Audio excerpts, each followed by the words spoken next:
तो आज हम लोग बात करने जा रहे हैं distance, displacement, speed, velocity and acceleration, right. इन सबसे पहले हमें जानने की जरूरत है रेफरेंस पॉइंट एंड पोजीशन। तो आप लोग समझ लीजिए रेफरेंस पॉइंट या पोजीशन का क्या मतलब है। ये जैसे मान लीजिए मेरे पास एक ये स्केल है, राइट। अब इस स्केल में मैंने आपसे कहा कि भाई 4 सेंटीमीटर का डिस्टेंस नाप के दिखाओ या 4 सेंटीमीटर की लेंथ आप नाप के दिखाओ। तो आपने क्या करा इसके लिए, इस 4 सेंटीमीटर को नापने के लिए आपने ये स्केल उठाया और ऐसे 4 सेंटीमीटर नाप लिया, राइट। तो ये जो 4 सेंटीमीटर्स हैं, ये केवल आपने तब मुझे बताया है कि ये 4 सेंटीमीटर तब है जब इसका ओरिजिन 0 पे है। कहां पर है? 0 पे।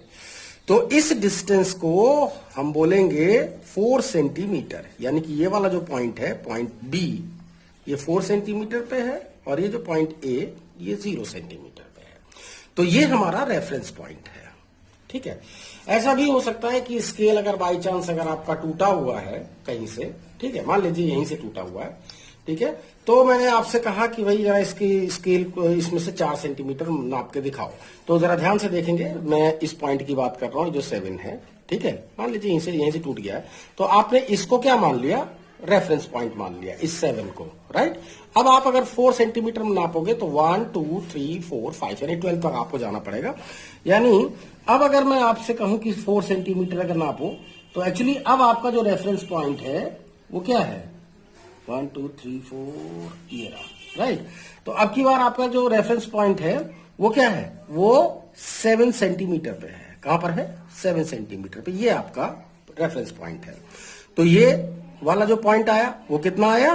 पॉइंट बी कितना आया? वो है, वो आ गया आपका 11 सेंटीमीटर। तो इसका मतलब इन दोनों के जो बीच का डिस्टेंस है वो 11 माइनस 7 दैट इज 4 सेंटीमीटर आपका आ जाएगा, ठीक है। ये जरूरी है कि आपको रेफरेंस पॉइंट एग्जैक्टली पता हो, क्योंकि रेफरेंस पॉइंट वो पॉइंट होता है जहां से सारे डिस्टेंसेस मेजर किए जाते हैं, ठीक है। ऐसा भी कोई जरूरी नहीं है कि स्केल का ही केस हो आपके पास, ठीक है। मान लीजिए आप अपने घर से मार्केट जा रहे हो, है? तो घर से मार्केट जाने के लिए ये आपका घर है और आपने बाइक निकाली अपनी और ये आप मार्केट तक पहुंच गए, ठीक, इस पॉइंट बी तक, राइट। अच्छा, तो अब आपकी जो बाइक की रीडिंग है वो क्या बता रही है? आपका रेफरेंस पॉइंट क्या है? होम। अब आपकी बाइक की रीडिंग मान लीजिए बता रही है, ये शो कर रही है कि 10 किलोमीटर है, राइट। तो 10 किलोमीटर है, इसका मतलब है कि आपके घर से ये वाला पॉइंट 10 किलोमीटर के डिस्टेंस पर बन रहा है, राइट। तो 10 किलोमीटर के डिस्टेंस पे अगर है तो ये कब है? जब आपका रेफरेंस पॉइंट आपका घर है। अगर रेफरेंस पॉइंट इधर कहीं होता या इधर कहीं होता तो ये डिस्टेंस आपका कम भी हो सकता था और ज्यादा भी हो सकता था। तो इसका मतलब ये जरूरी है कि डिस्टेंस आप कहां से नाप रहे हो ये आपको पता होना जरूरी है। जिस जगह से भी आप डिस्टेंस नापना स्टार्ट करते हो उसी को ही हम लोग रेफरेंस पॉइंट बोलते हैं, ठीक है। आप अगर मान लीजिए ये एक्स वाई प्लेन में हो, ये एक्स एक्सिस, ये एक्स डैश, ये वाई और ये वाई डैश, ठीक, और इसमें हम लोग जो रेफरेंस पॉइंट है वो ओरिजिन को मान के चलते हैं, यानी 0,0। मान लीजिए किसी वजह से यहां पे आपका पॉइंट है 3,5, ठीक है। तो ये आपकी क्या है? ये पोजीशन है आपकी। 3,5 क्या है? ये पोजीशन है। तो ये पोजीशन किसके रेस्पेक्ट में? ये position with respect to origin है। बात समझ में आ गई? अच्छा, तो कहने का मतलब यह है कि किसी भी जगह की पोजीशन आप कहां से डिसाइड करते हो? वो किसी रेफरेंस पॉइंट के रेस्पेक्ट में ही डिसाइड करते हो, ठीक है। रेफरेंस पॉइंट अगर आपको नहीं पता है तो आप किसी भी हालत में डिस्टेंस या डिस्प्लेसमेंट नापने के काबिल नहीं रहते हो, ठीक है। अब अगर हम दूसरी बात करें, जैसे मान लीजिए अगर हम पॉइंट इस डिस्टेंस की अगर हम लोग डिस्कस करें, डिस्टेंस या डिस्प्लेसमेंट को अगर डिस्कस करें,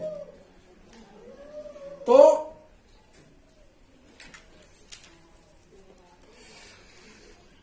डिस्टेंस नापने के लिए पहली बात तो एक रेफरेंस पॉइंट आपके पास होना चाहिए, बिल्कुल क्लियर है, इसके अंदर कोई गड़बड़ नहीं होनी चाहिए, ठीक है।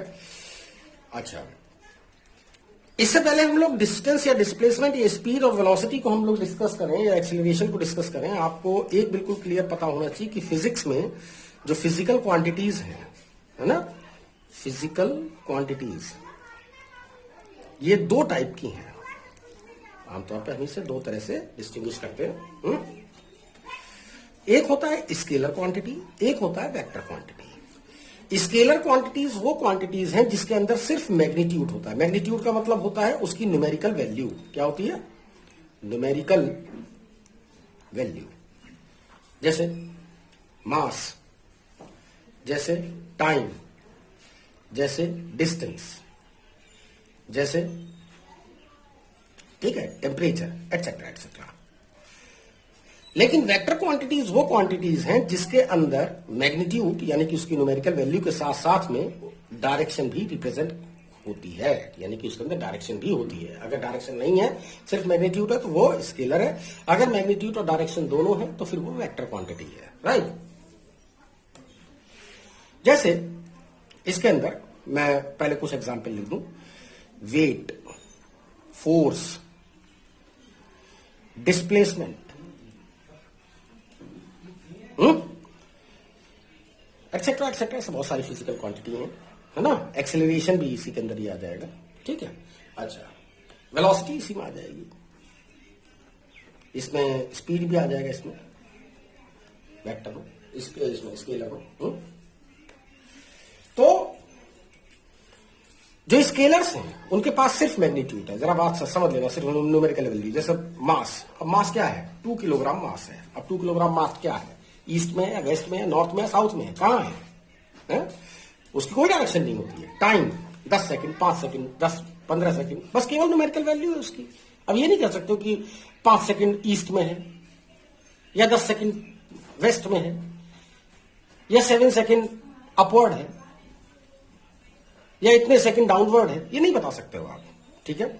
इसी तरह से टेम्परेचर, डिस्टेंस, यहां पर आप दो, अच्छा, जब आप वेक्टर की बात करोगे तो वेक्टर में क्या होता है? मैग्नीट्यूड भी है, डायरेक्शन भी। जैसे फोर्स है, हाँ फोर्स है, फोर्स इस पॉइंट पर या इस ऑब्जेक्ट के ऊपर आपने 5 न्यूटन का फोर्स लगाया है। कितना? 5 न्यूटन का ये फोर्स लगाया है, और जो भी फोर्स लगाया है उसकी बाकायदा एक डायरेक्शन होगी कि आपने इस डायरेक्शन में लगा रखा है, ठीक है। तो ये जो फिजिकल क्वांटिटीज हैं जिसके अंदर मैग्नीट्यूड मतलब उसका न्यूमेरिकल वैल्यू और डायरेक्शन जिसके अंदर दोनों ही होती हैं, वो आपकी वेक्टर्स हैं। अब यहां पर समझिए, डिस्टेंस और डिस्प्लेसमेंट में फर्क समझिए, राइट। डिस्टेंस का मतलब ये है कि बिल्कुल मैं साधारण भाषा में तुम्हें समझाऊं मैं इसे, कि मैंने आपसे पूछा कि भाई आपका घर कहां है? आपने कहा सर 2 किलोमीटर है, ठीक। एक बच्चे ने कहा मेरे से 2 किलोमीटर है, तो 2 किलोमीटर क्या? अब भाई अगर मैं यहां पर, अगर आप बैठे हो, आपने कह दिया 2 किलोमीटर, अब 2 किलोमीटर मुझे क्या पता, इधर जाना है, इधर जाना है, इधर जाना है, इधर जाना है, इधर जाना है, कहां जाना है, मुझे कुछ नहीं पता मुझे, राइट। तो इसका मतलब जो भी आपने मुझे क्वांटिटी बताई वो डिस्टेंस बताई है कि बस यहां से 2 किलोमीटर, डायरेक्शन को आपने स्पेसिफाई नहीं किया है। लेकिन अगर आप मेरे से ये कह देते कि सर 2 किलोमीटर इन ईस्ट, तो सेम यही क्वांटिटी आपकी वेक्टर हो जाती। ध्यान दीजिएगा, ये है डिस्टेंस जिसके अंदर डायरेक्शन को रिप्रेजेंट नहीं किया गया, और ये है डिस्प्लेसमेंट जो कि एक वेक्टर है। ये स्केलर है, ये वेक्टर है। वेक्टर को रिप्रेजेंट करने के लिए आप उसके नोटेशन के ऊपर एक छोटा सा ये एरो साइन लगा दोगे। जैसे कि मान लीजिए फोर्स है, तो फोर्स लिखना है आपको, फोर्स का नोटेशन लिखिए, उसके ऊपर एक छोटा सा एरो साइन लगा दीजिए। एक्सेलरेशन है, ए लिखिए, उसके ऊपर एक छोटा सा एरो साइन लगा दीजिए। डिस्प्लेसमेंट है, एस लिखिए, उसके ऊपर छोटा सा एक एरो साइन लगा दीजिए। जबकि इसके अंदर ऐसा कोई काम नहीं करना है आपको। मास है, एम से रिप्रेजेंट कर देना, टाइम है, टी से रिप्रेजेंट कर देना, डिस्टेंस है, एस से रिप्रेजेंट कर देना, टेम्परेचर है, थीटा से रिप्रेजेंट कर देना, स्पीड है, वी से रिप्रेजेंट कर देना। समझ में आ गई बात ना? जबकि इसके अंदर अगर वेलोसिटी को रिप्रेजेंट करोगे तो वेलोसिटी के ऊपर ही इस तरह से वेक्टर क्वांटिटी, मतलब वेक्टर साइन आपको अप्लाई करना पड़ेगा। मेरे ख्याल से समझ में आ गई होगी इतनी बात। तो अब हम लोग अपने मेन लेक्चर पे आ रहे हैं, जो आपको पढ़ना है डिस्टेंस और डिस्प्लेसमेंट, ठीक है। डिस्टेंस, ये पहली बात तो एक स्केलर क्वांटिटी है, इसका आपको ध्यान रखना है, ठीक है। इसके अंदर कोई डायरेक्शन नहीं होती है। आप अपने घर से, ये आपका घर है, ये आपका रेफरेंस पॉइंट है, आप अपने स्कूल जा रहे हो, ये आपका वो पॉइंट है जहां पर आपको पहुंचना है। इसके लिए आपने अपने साइकिल, बाइक या पैदल जैसे भी जा रहे हो वो तो आपको पता है, ठीक है। आप ऐसे चलना आपने शुरू किया और इस तरह से घूमते हुए आप अपने स्कूल तक पहुंच गए। बात समझ में आ गई ना? क्योंकि जरूरी नहीं है कि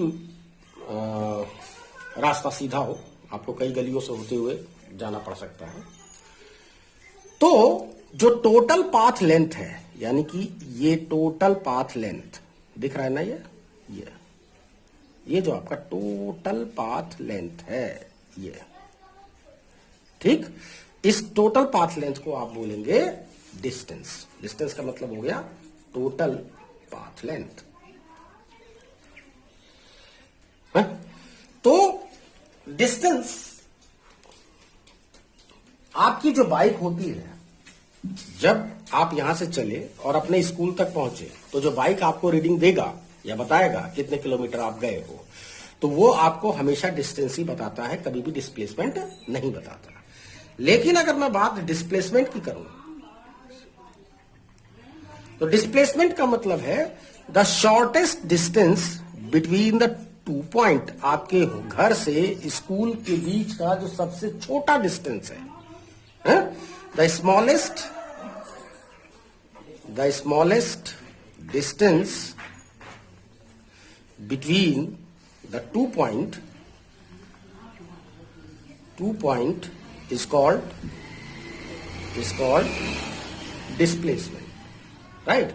तो जैसे कि आपका ये घर है, ये आपका स्कूल है, और आप बिल्कुल सीधे, चाहे कुछ भी हो, चाहे गली हो, चाहे दीवार हो, सबको तोड़ते हुए बिल्कुल सीधे निकलो। और ज्यादा अच्छा तरीका है, आप एक हेलीकॉप्टर उठाओ और उस हेलीकॉप्टर पे बैठो और सीधे अपने स्कूल पर एयर डिस्टेंस, बिल्कुल शॉर्टेस्ट डिस्टेंस पे ऐसे सीधे पहुंच जाओ। वही आपका डिस्प्लेसमेंट है। ये क्या है? ये डिस्प्लेसमेंट है। ये क्या था? डिस्टेंस था। ये डिस्टेंस है, ये टोटल पाथ लेंथ, और ये क्या है? शॉर्टेस्ट। क्या है ये? डिस्प्लेसमेंट है। इसको आप रिप्रेजेंट करोगे वेक्टर एस से। इसके पास मैग्नीट्यूड भी है और इसके पास डायरेक्शन भी है। ध्यान से देखिएगा, फ्रॉम होम टू स्कूल, ये एग्जैक्ट डायरेक्शन है इसकी। तो इसके पास मैग्नीट्यूड भी है और डायरेक्शन भी है, ठीक है। इसलिए ये एक वेक्टर क्वांटिटी है। तो ये डिस्प्लेसमेंट हो गया, ये डिस्टेंस हो गया। अब जरा और इसको हम थोड़ा सा और क्लियरिफाई करें, ठीक है। जरा ध्यान दीजिए, किसी भी vector magnitude of a vector is represented by, कैसे रिप्रेजेंट करते हो किसी भी वेक्टर के मैग्नीट्यूड को? या तो modulus of A, modulus of vector A लिखोगे, या सिंपली ए लिखोगे। आप इन दोनों में से कुछ भी आप लिख दोगे, आपका काम हो जाएगा, ठीक है। अब हम लोग जरा डिस्टेंस और डिस्प्लेसमेंट को हम जरा एक बार और स्टडी कर लें। ये आपके पास पॉइंट ए है और ये है आपके पास पॉइंट बी। ए से बी तक के जाने के कई रास्ते हो सकते हैं। आप इस तरह से जा सकते हो, आप ऐसे जा सकते हो, आप ऐसे जा सकते हो, आप बिल्कुल शॉर्टेस्ट भी जा सकते हो, ठीक है। तो आप जरा ध्यान दीजिए कि ये सारे के सारे, ये क्या है? डिस्टेंस है। ये क्या है? डिस्टेंस है। ये क्या है? डिस्टेंस है। ये क्या है? डिस्टेंस है, ठीक है। तो अगर मैं ये कह रहा हूं कि ये डिस्टेंस है S1, ये डिस्टेंस है S2, ये डिस्टेंस है S3, ये डिस्टेंस है S4, ठीक है। तो एक पॉइंट से दूसरे पॉइंट तक पहुंचने के लिए अलग अलग डिस्टेंसेस ट्रेवल किए जा सकते हैं। अलग अलग डिस्टेंसेस ट्रेवल किए जा सकते हैं, राइट। लेकिन जो डिस्प्लेसमेंट होगा वो सिर्फ और सिर्फ एक ही होगा। अगर आप ध्यान से देखें कि सभी डिस्टेंसेस हमेशा, ये डिस्प्लेसमेंट है आपका, शॉर्टेस्ट डिस्टेंस यही है ना, तो ये हो गया डिस्प्लेसमेंट। क्या है? डिस्प्लेसमेंट। तो डिस्टेंस हमेशा ये डिस्प्लेसमेंट का मैं मैग्नीट्यूड लिख रहा हूं, ध्यान दीजिएगा, किसी के भी मैग्नीट्यूड को इस तरह से मॉड साइन लगा के रिप्रेजेंट करते हैं। तो जो डिस्टेंस होता है वो हमेशा डिस्प्लेसमेंट के मैग्नीट्यूड से उसकी वैल्यू ज्यादा ही होती है। जरा ध्यान से देखेंगे, ऐसे या ऐसे या ऐसे, ये सारी की सारी वैल्यूज इस डिस्प्लेसमेंट से हमेशा क्या है, ज्यादा ही है। ठीक है, लेकिन अगर बाई चांस ये पोजीशन पॉइंट ए और ये पॉइंट बी आप अगर सीधे ही चले जाओ यहां से यहां तक, तो आपके लिए यही डिस्टेंस हो जाएगा और यही डिस्प्लेसमेंट हो जाएगा। यानी अगर मोशन अगर स्ट्रेट पाथ पे हो रहा है, अगर मोशन अगर स्ट्रेट पाथ पे हो रहा है, तो डिस्टेंस और डिस्प्लेसमेंट दोनों ही क्या होंगे, बिल्कुल एग्जैक्ट इक्वल होंगे। यानी कि डिस्टेंस वैसे आमतौर पे हमेशा डिस्प्लेसमेंट से ज्यादा ही होता है, लेकिन अगर मोशन अगर स्ट्रेट लाइन पे है तो डिस्टेंस और डिस्प्लेसमेंट इक्वल भी हो सकते हैं। यानी कि ये रिलेशन है आपके बीच, इसके बीच में, distance is always greater than और इक्वल टू डिस्प्लेसमेंट। या ठीक है ना।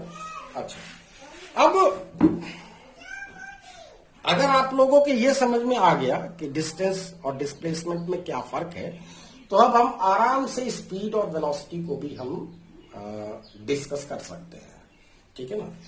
तो मैं एक बार मोटे तौर पे तुम लोगों को बता दूं कि क्या है, कि जो डिस्टेंस है वो टोटल पाथ लेंथ है, और डिस्प्लेसमेंट क्या होता है, दो पॉइंट के बीच का क्या है, शॉर्टेस्ट डिस्टेंस होता है। ठीक है, तो हमेशा ये ध्यान रखिएगा कि डिस्टेंस, अगर मोशन अगर आपका स्ट्रेट लाइन में है तो डिस्टेंस और डिस्प्लेसमेंट दोनों एग्जैक्ट इक्वल हो जाते हैं, अदरवाइज आमतौर पे डिस्टेंस हमेशा डिस्प्लेसमेंट से ज्यादा होता है। अब सुनिए, मैं एक बड़े शॉर्टकट तरीके से आप लोगों को समझाऊं। अगर मैं इसको, जैसे ये मान लीजिए एक छोटा बच्चा है और ये पैदा हुआ यहाँ पर इस अपने घर में, जो भी है पॉइंट ए मैं बोल दे रहा हूं, ये इसका रेफरेंस पॉइंट है। अब ये बच्चा जब पैदा हुआ उसके बाद ये चलना शुरू किया और घर में ये लगातार इस तरह से ट्रेवल करता जा रहा है। ठीक है ना। फिर कुछ दिन के बाद जब वो बड़ा हुआ तो जॉब वॉब करने के लिए कहीं बाहर चला गया, और जैसा भी है काफी उसने बहुत डिस्टेंस ट्रेवल कर रहा है, ये सारा जिंदगी उसका जो टोटल पाथ लेंथ है वो बढ़ता ही जा रहा है। ठीक है, और लास्ट में क्या हुआ कि वो लड़का अपने जब बुढ़ा हो गया तो वो अपने घर पर ही आ गया, वापस कहां पर आ गया, अपने घर पर ही आ गया, और वहीं पर उसकी डेथ हो गई। ठीक है, तो ये ध्यान रखिएगा कि उसने अपनी पूरी लाइफ में कितना डिस्टेंस ट्रेवल किया है, वो बहुत बड़ी संख्या है। आप ध्यान से देखें तो ये बहुत बड़ा है, ये राइट ना। लेकिन उसका जो डिस्प्लेसमेंट है, जो नेट डिस्प्लेसमेंट है, वो जीरो है। उसकी पैदाइश से लेके उसके मरने तक नेट डिस्प्लेसमेंट कितना आ रहा है, जीरो आ रहा है, क्योंकि जिस डिस्टेंस कितना, डिस्प्लेसमेंट क्या होता है, shortest distance between the two point.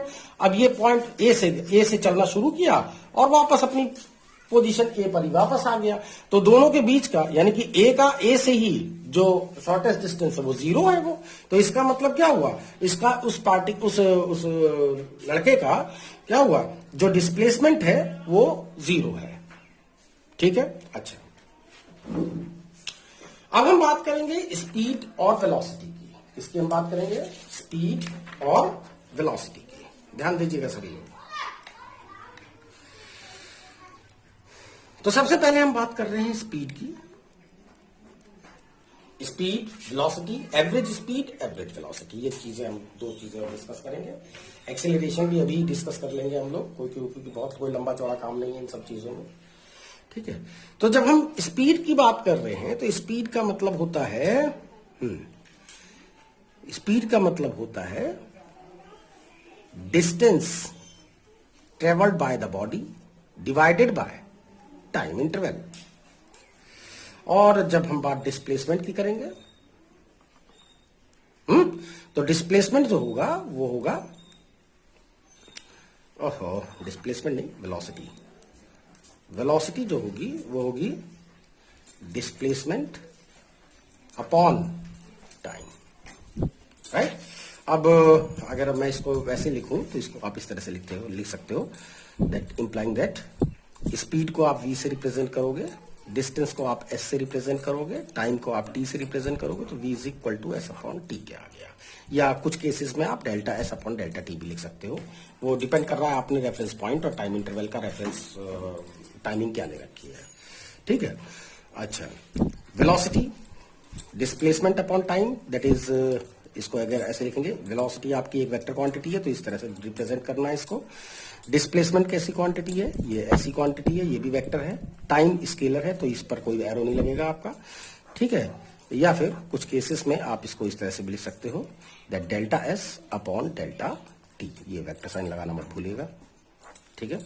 SI unit इसकी आएगी, ऊपर तरह ध्यान से देखेंगे, ऊपर डिस्टेंस है, नीचे टाइम। तो डिस्टेंस एसआई में मीटर में नापा जाएगा और टाइम सेकंड में, तो मीटर पर सेकंड। इसका भी मीटर पर सेकंड, ठीक है।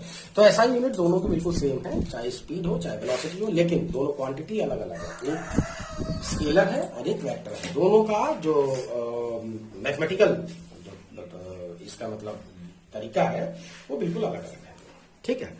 अच्छा, तो अब जरा हम इसका थोड़ा सा एलोबरेट कर लें इसे, स्पीड और वेलोसिटी को। तो देखिए जरा,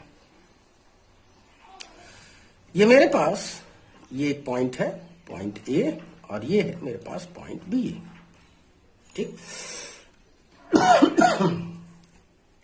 और मैं इस पॉइंट ए से मैं पॉइंट बी तक मैं ऐसे गया, तो मेरा टोटल पाथ लेंथ कितना है? टोटल पाथ लेंथ बेटा यही होगा, देख लो जरा ध्यान से। तो ये हो गया टोटल पाथ लेंथ, यानी कि ये हो गया इसका डिस्टेंस। कितना डिस्टेंस? ये रहा, ठीक है।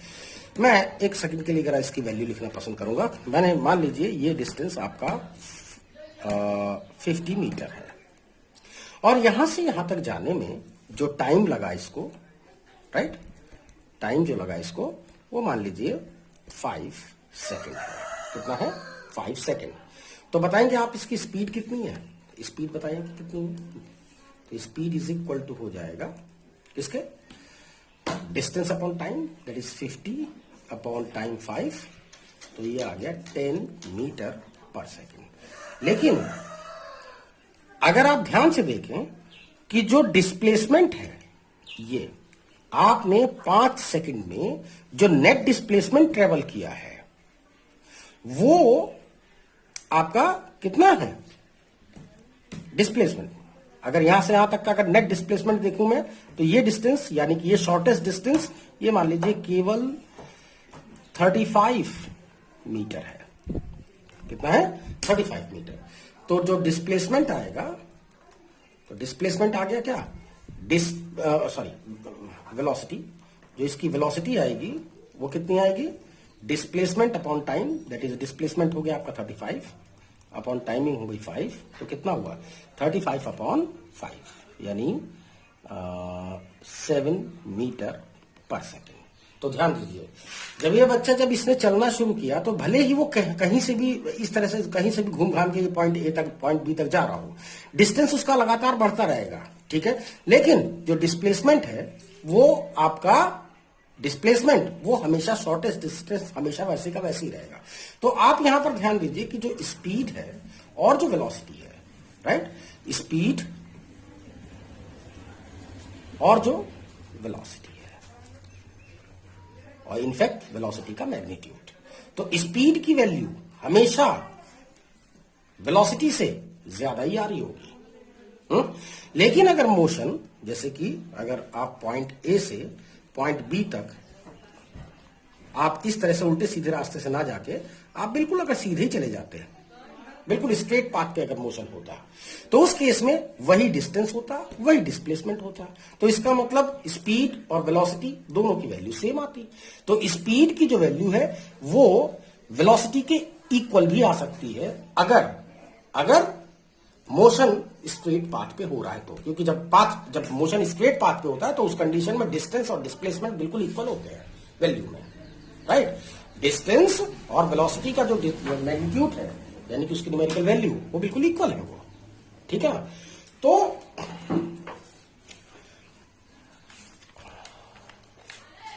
अगर ये मान लीजिए कोई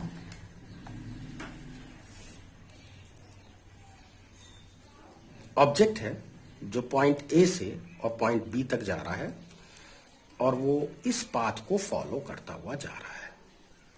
किस पाथ को फॉलो करता हुआ जा रहा है? इस पाथ को, ठीक है। तो इस केस में जो डिस्टेंस है वो तो आप सब जो डिस्टेंस है वो तो आपका टोटल पाथ लेंथ हो गया, और डिस्टेंस को टाइम से डिवाइड कर दोगे, यहां से यहां तक आने में कितना टाइम लगा है, तो आपको स्पीड पता लगी जाएगी। डिस्प्लेसमेंट अगर आपको पता लगाना है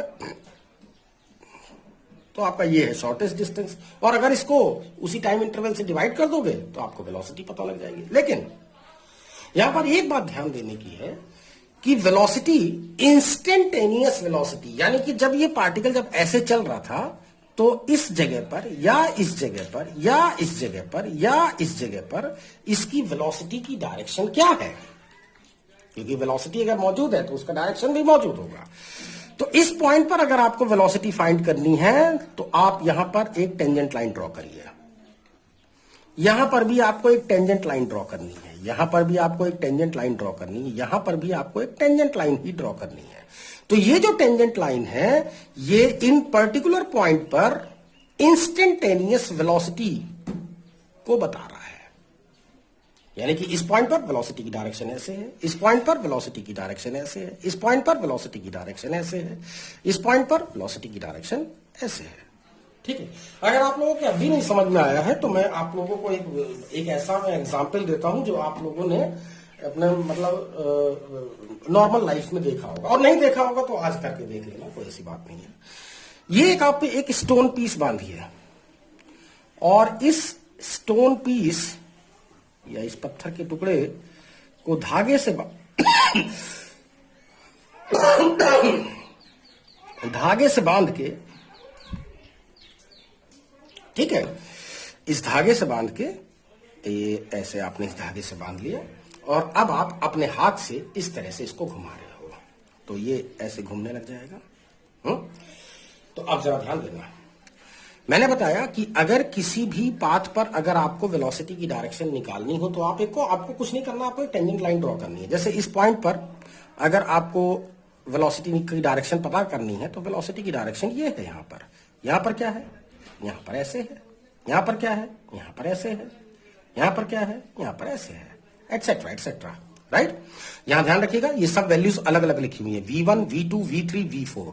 ये कोई भी मैंने vector V vector V vector V vector मतलब इक्वल वैल्यू नहीं है, क्योंकि वेलोसिटी एक वेक्टर क्वांटिटी है, और किसी भी वेक्टर क्वांटिटी में दो चीजें मौजूद होती हैं, एक मैग्नीट्यूड और एक डायरेक्शन।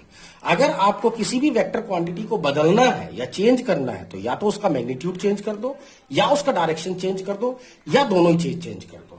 बात समझ में आ रही है? तो यहां पर मुझे मैग्नीट्यूड के बारे में नहीं पता है, लेकिन ये बात पक्का है कि जो अगर डायरेक्शन हर जगह पर अलग अलग है, यहां पर डायरेक्शन ऐसे, यहां ऐसे, यहां ऐसे, यहां पे ऐसे है, तो अलग अलग जगह पे डायरेक्शन अलग अलग होने की वजह से ये सारी की सारी वेक्टर्स सब अलग अलग है। यहां पर भी ध्यान दीजिए, हो सकता है कि इन सब सारी की सारी जो वेलोसिटी है उन सबका मैग्नीट्यूड सेम हो, ऐसा हो सकता है कि सबकी वैल्यू सेम आ रही हो, लेकिन डायरेक्शन सबकी अलग अलग है। ध्यान से देखिए जरा, तो डायरेक्शन अलग अलग होने की वजह से यहां पर डायरेक्शन, यहां पर वेक्टर V1 लिखना पड़ेगा, यहां वेक्टर V2 लिखना पड़ेगा, V3 लिखना पड़ेगा, यहां पर वेक्टर V4 लिखना पड़ेगा। अगर मोशन यूनिफॉर्म है, यूनिफॉर्म अभी बताएंगे भी यूनिफॉर्म क्या होता है, अगर मोशन अगर यूनिफॉर्म है तो उस कंडीशन में इन सब का vector V1 vector V2 vector V3 vector V4 इस फिगर में, राइट, जो मैग्नीट्यूड है ये मैग्नीट्यूड ये सारे के सारे सेम होंगे। कब? जब मोशन यूनिफॉर्म होगा, मतलब वैल्यू में तो सब सेम है ये, लेकिन डायरेक्शन सबकी अलग अलग है। अब आइए कि मैं ये डायरेक्शन में क्यों बताने जा रहा था कि आपको टेंजेंट लाइन ड्रॉ करनी चाहिए। अब देखो, अगर मान लीजिए किसी भी इंस्टेंट पे जब आपका धागा यहां पर था, मान लीजिए घुमाते हुए इसी जगह पर आपने धागे को काट दिया, तो जैसे ही धागे को काटोगे तो सर्कुलर मोशन तुरंत बंद हो जाएगा। तो ये क्या होगा, इस जगह पर पार्टिकल की डायरेक्शन, वेलोसिटी की डायरेक्शन क्या थी, ऐसे थी, तो इसका मतलब ये पार्टिकल इसी डायरेक्शन में ऐसे भाग जाएगा। यहां पर अगर धागा टूट गया तो पार्टिकल वेलोसिटी की डायरेक्शन क्या है, ऐसे है, तो इसका मतलब ये ऐसे भाग जाएगा, यहां पर ऐसे भाग जाएगा। ये एक्सपेरिमेंट आप खुद भी कर सकते हो, यहां पर ऐसे भाग जाएगा ये, ठीक है। तो मतलब जिस जगह पर भी धागा टूटेगा तो टेंजेंशियली जो वेलोसिटी की डायरेक्शन थी उसी डायरेक्शन में पार्टिकल भाग जाएगा, राइट। तो ये आपको सीधे सीधे ये बताता है, जब धागा टूटता है तो उस समय पर आपको पता लग जाता है कि वेलोसिटी की डायरेक्शन क्या थी। बात समझ में आ गई? वेलोसिटी वेक्टर है तो इसका मतलब इसकी डायरेक्शन होगी ना, तो जो डायरेक्शन है वो क्या है, डायरेक्शन वही होगी जो मैंने आपको इस फिगर में टेंजेंशियली दिखाया है। और आपको ज्यादा कुछ नहीं करना है, छत पे जाओ, बाहर निकलो, धागे में एक वो बांधो, ठीक, हाथ से घुमाओ और उसको ध्यान से एनालाइज करो। अब तो कैमरे वगैरह सब है आप लोग के पास, कैमरे से जो है आप देख सकते हो जब भी धागा टूटेगा उसी डायरेक्शन में भागेगा जिस डायरेक्शन में, ठीक है। तो ओवरऑल बात यह है कि आपको किसी भी जगह पर अगर वेलोसिटी की डायरेक्शन को रिप्रेजेंट करना है तो बस आप वहां पर एक टेंजेंट लाइन ड्रॉ कर दो, ठीक है। अच्छा, अब हम कुछ आगे का भी बातें कर लें।